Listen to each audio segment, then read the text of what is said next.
Enggak.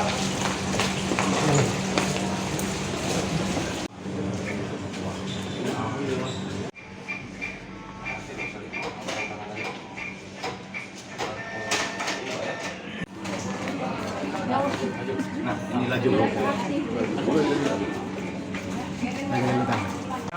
Ya, kita tahan di rutan dalam mereka masih tahap penyidikan. Jadi untuk khawatir tersangka melarikan diri menghilangkan barang bukti.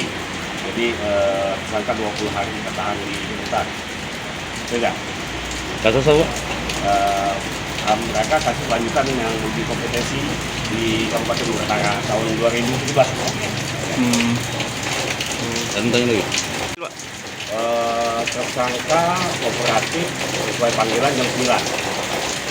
Jadi tadi sudah diperiksa oleh tim medis, kesehatan yang bersangkutan sehat. Kemudian sebelumnya kita rapid test dulu. Ya. Jadi sekarang langsung rekan penyidik membawa ke rutan. Untuk sementara ditahan di mana, Pak? Di rutan Lubuk Lubuk ya.